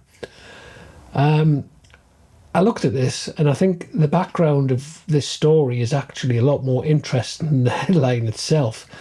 And the background is that it's about a South African chap called John Hume. He farmed white rhino. And from something like 200 rhino, he created a herd of around 2,000, which, at face value... Randy Rhino. Randy Rhino, yeah. At face value, you think, yeah, that's quite incredible, isn't it, for an endangered species. Fair enough. Hume has received recognition as a conservationist for that achievement from some people. I suspect there's a little bit of a twist to this story. Yes. Well, we are inquisitive sorts. We do share more than 2 brain cells between the two of us, and we are used to the UK media. 3. So neither of us accept stuff at face value. So it's very natural for us here in the UK to delve a little bit deeper. And in this case, we examine what the motivation is here. Personally, I don't really feel that 2,000 white rhino within a closed, fenced farm is really classed as much of a conservation effort. It is in numbers, but numbers aren't everything. No. Rhino are a keystone species, which means part of their ecological importance is that they contribute to defining the overall ecosystem. Rhinos create mud wallows, which can be used by other mammals. They disperse seeds through their dung for germination elsewhere across the ecosystem. White rhinos graze, black rhinos browse, and in doing so, they both control vegetation. So in a fenced farm, they aren't really contributing to a great ecosystem as a keystone species, are they? Yeah, because they're enclosed. Yeah. Yeah. Big zoo. It's obviously a very expensive operation too. His costs were something like $10,000 a day, mostly on security, which, you can understand with a bunch of rhinos. But part of his overall security policy was to dehorn the rhinos. And that isn't unique. It's a practice which happens in various places. We all have our own opinions, and I know we have ours. Anyway, $10,000 per day over $3.5 million a year. That is a lot of philanthropy for one man to play a part in conservation of any species. It is, yeah. And it wouldn't really come as much as a surprise that he is actually a known advocate for the international trade in rhino horn, and this is where the twist is. Oh, here we go. Yeah. So this is my opinion, okay? This isn't fact. This is opinion. Let's get that clear from now. And this is where we get, I feel, to the bottom of what his motivation is. Allegedly. Hume's plan to finance this operation is that he was effectively betting on the legalisation of the rhino horn trade. Wow. However, that didn't happen. And the result is that his operation became absolutely unsustainable. So was it really a conservation operation? No, I don't think so. Not in my opinion. I think so. No, yeah. I think his motivation it was to farm rhino. He dehorned them under the legitimate, albeit debatable, policy of security, but sell rather than destroy the product. To me, a true conservationist would destroy the product, not sell it. Yeah. In my opinion. This is our opinion, but I agree with you. Yeah. Totally agree with you. So it's potentially underlying, it's a very, very lucrative business venture to profit from the appetite for wildlife products used in the sort of various medieval quackery that we know exists in certain parts of the world. Bollocks, basically. Yeah, exactly. Bit of rhino horn's going to give you a whatever, or it's going to cure this, or it's going to increase your sexual potency by 10,000%. What's this shit? I might as well chew me on toenails. Exactly, it's keratin. But for Hume, it went wrong because the South African government voted to make the trade in rhino horn illegal. I mean, it still exists illegally, but he had a true business venture which couldn't really operate illegally. So he was left with an option, and he had to sell because it was financially unsustainable. But this pretty much compounds my belief that this wasn't a philanthropic conservation exercise. I accept, absolutely, there are some who have an opinion and they advocate that legalising the trade is a positive move. But I'm sorry, we will not agree on that. Now, in my opinion, we need to dispel the ridiculous beliefs and myths around wildlife products, and we can't do that by encouraging the market. Yeah, I mean, it feels naive to expect that that's the case. But I mean, we might be wrong, but I think we're both very much in the same boat with that. There's a quote from somebody from an organisation called Wild Aid on legalising the trade, and it goes like this: all it does is stimulate demand and provide a cover for illegal trade. Legalising trade in ivory, for example, did not saturate the market, but it encouraged consumption. Elephant poaching skyrocketed as a result. So, Hume could no longer afford to run this rhino farm, and he looked for a buyer. Obviously, he couldn't find one, and eventually African parks have stepped in and bought the herd. Which brings us back to the headline: African parks rewild's first rhinos bought from Hume breeding operation. African parks have acquired the herd and started the process of breaking it down. 40 have been given to a conservancy in South Africa to boost their population, add some genetic diversity and improve the overall ecosystem. Keystone species, remember. There's still a lot to do before I think it can be labelled as being rewilded. But giving the undertaking of returning 2,000 farmed white rhinos to the wild, it could be a fantastic conservation effort. Absolutely, and it's a huge undertaking. You're definitely right.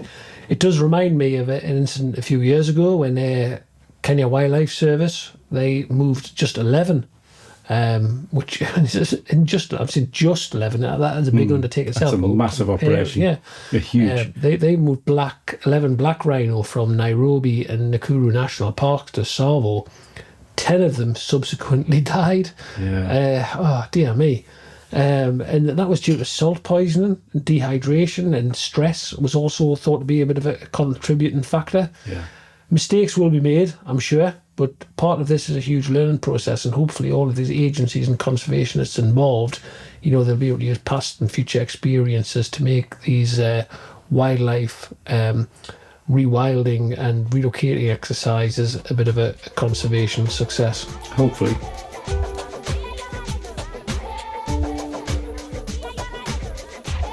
John Hode asked us about the suitability of using bridge cameras on photography safaris. Specifically, he has a Sony Cybershot RX10 Mark IV. Firstly, what do we mean by bridge cameras? Well, probably the best description is that a bridge camera is something that sits between an SLR and a point-and-shoot camera. So an SLR has the benefit of having interchangeable lenses, whereas point and shoot compact camera is a very small camera.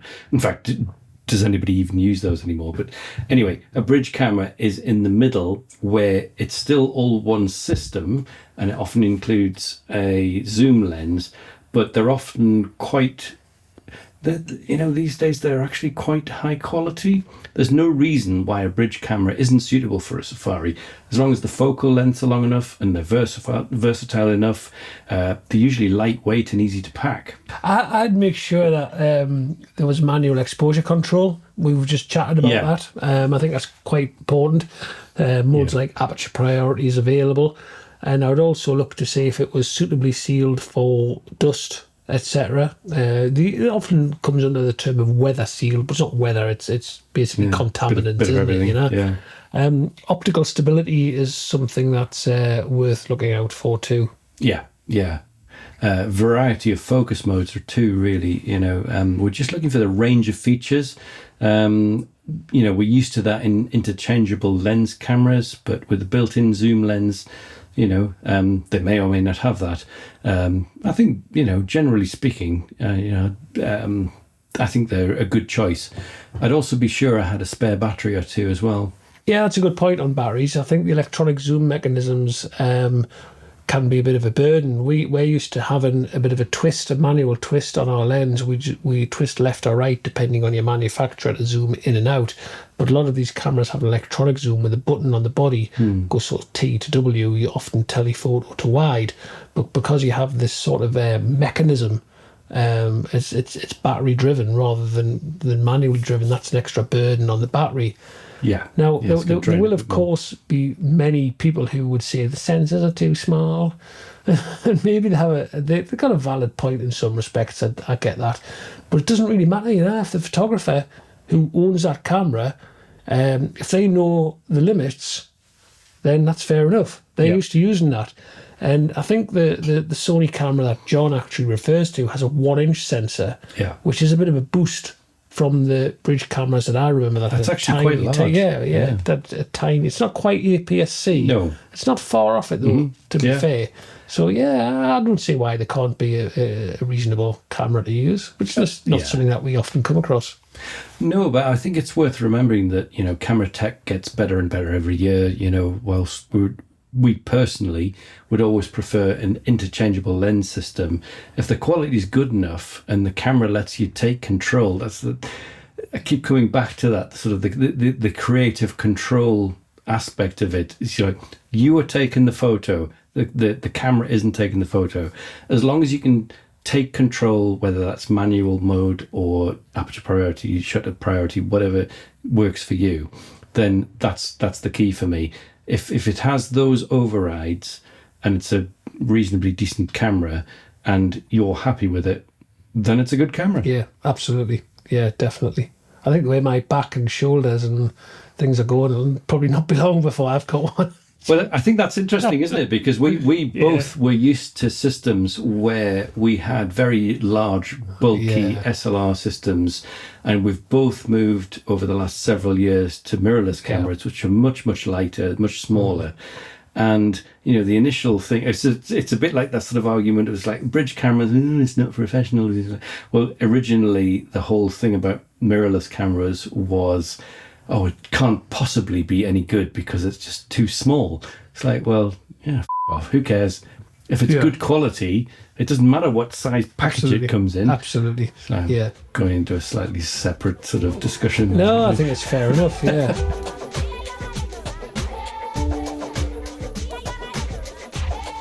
Another question, Michael Sanderson, he asks how we manage photographing from a vehicle when we're sort of thinking about composition and the sort of other practical aspects of that, i.e. being in the vehicle.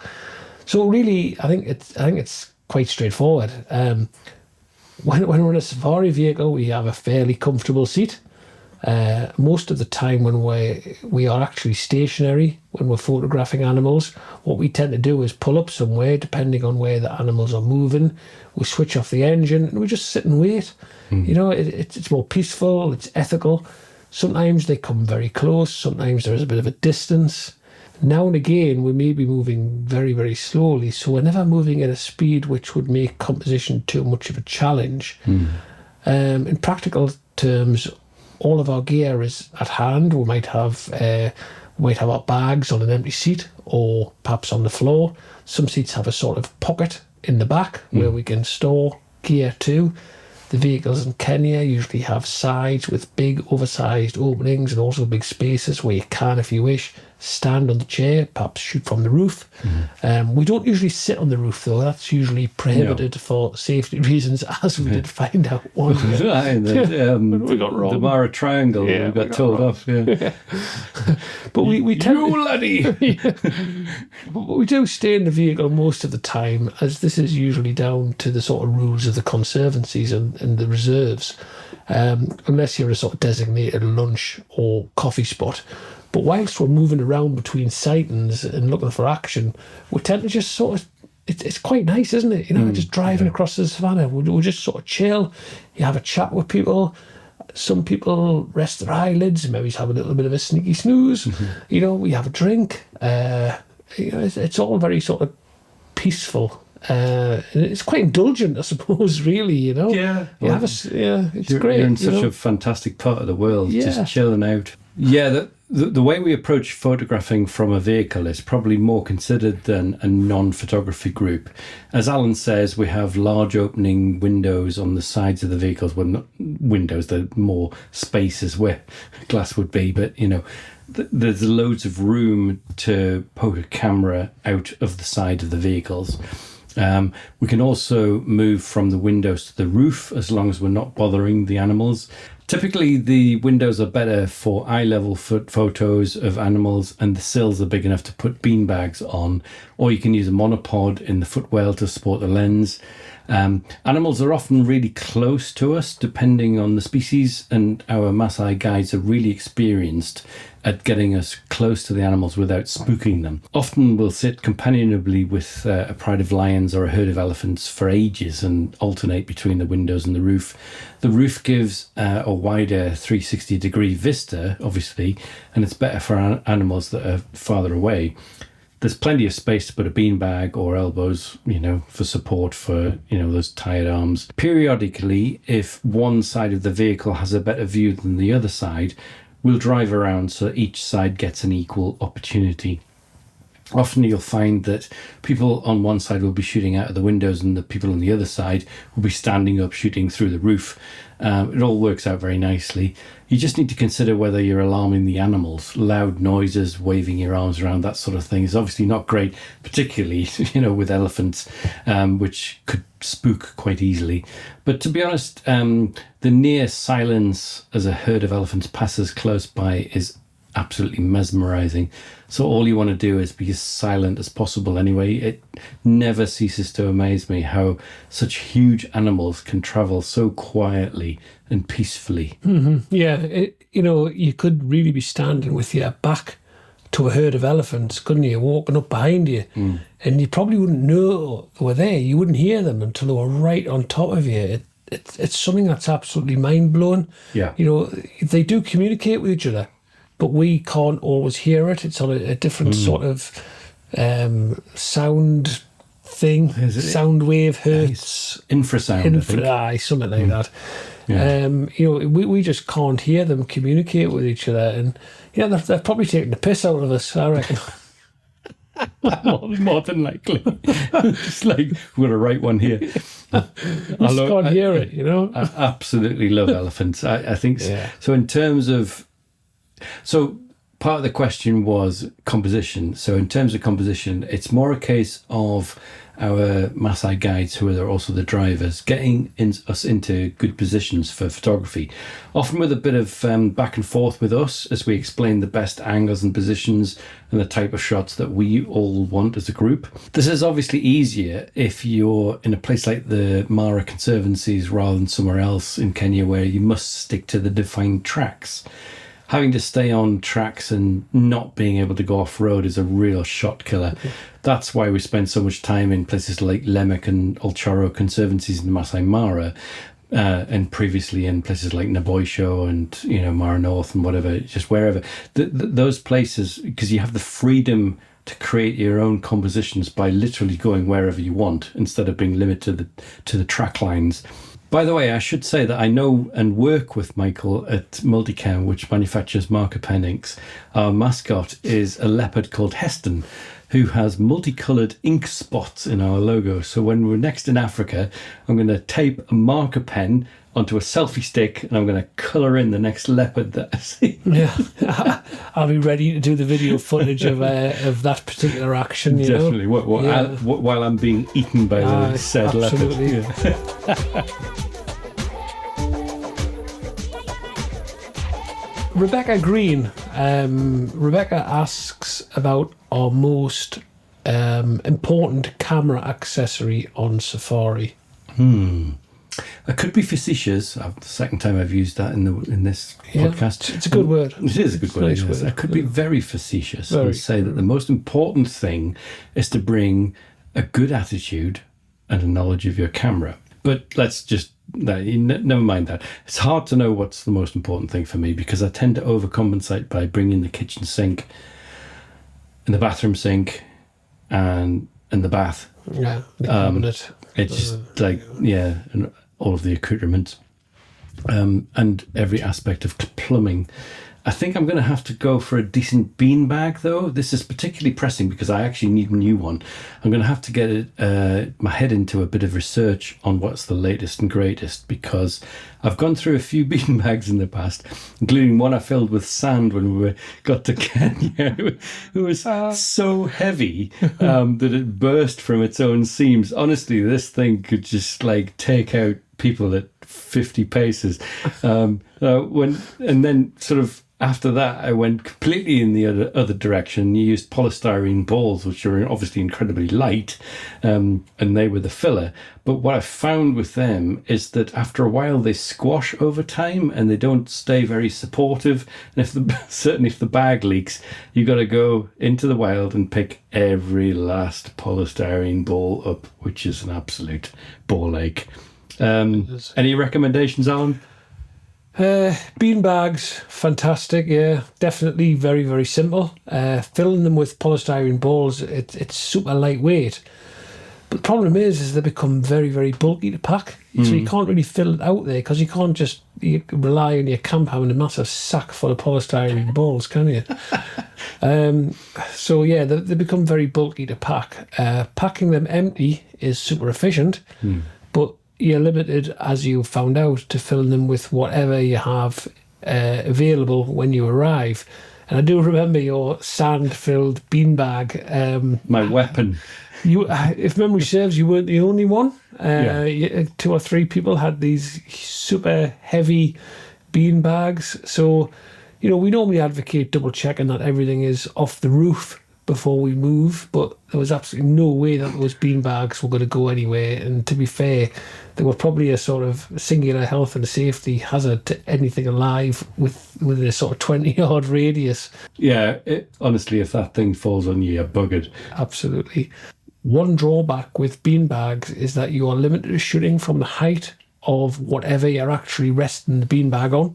Yeah, that is true. That's one of the problems I noticed with the polystyrene. After it compresses, you don't have that ability to, so you can kind of shape the bag to a certain extent and sometimes put it on its end. But once the polystyrene balls themselves have compressed, the whole thing just becomes useless. So you've just got this squashy mess that is just no use or ornament. So we've already talked about cleaning and maintenance and the gear associated with that, and all that is very important. We've also talked about drawstring camera bags and lens bags. They're all fantastic, but ultimately I think this question is about actually taking photographs. So I'm going to say it's my monopod and my new Airhed Trinity, of course. We have talked about this previously in this very same podcast, but I'm going to reiterate it. When you're amongst animals, you're often waiting for something to happen, and we often know something is imminent. It could be the drama of a lion's yawn, a bit of eye contact, maybe a certain composition you have in mind, or you're waiting for key features perhaps to come out of a shadow, or maybe it's a bird that's going to take flight. The list goes on and on. Anyway, you're sitting with your camera and your lens, and you're going to start getting a bit of muscle ache when you're waiting. And when this kicks in, it just gets worse. And you can pretty much guarantee that when you decide, I'm going to rest my arms are knackered, that is the moment that you've been waiting for, that's when the action's going to happen. And this is why I so often use a monopod. It's compact, it's small, the footprint on the floor, it takes up no room, it's handy, and it just takes all of that strain away. Now, in Botswana and Chuli Block last year, we were photographing these wide-fronted bead, as mentioned this in previous podcasts, and we're waiting for that movement as they took the flight. Now, during that time, I reckon I took some of the best action photographs of birds I've ever taken in Africa. And a lot of that was down to because I could keep my camera and my lens in the correct place for compositions that I envisaged for an extended period of time. And that was because I was using a monopod. Yeah. I think I'm going to take a monopod this year. I've usually rely on a beanbag, but I do have a nice monopod with an adjustable foot angle. Generally pointless for filmmaking, but actually great for photography. And maybe I'll borrow one of yours just to Yeah, it's any better. I've got plenty. You can have a monopod. You can have an Allen or an Alana. Take a pick. That's a reference to previous episodes. So I'll go for Alana. No, that's mine. So John, Michael, and Rebecca, thank you again for sending these in. If you have anything you would like us to talk about, then please do let us know. And I think that is probably enough for episode 8. What is it that we're maybe thinking about for episode 9? Well, we're going to continue our Back to Basics series with a look at autofocus. So we've done exposure, now autofocus is one of those fundamental things.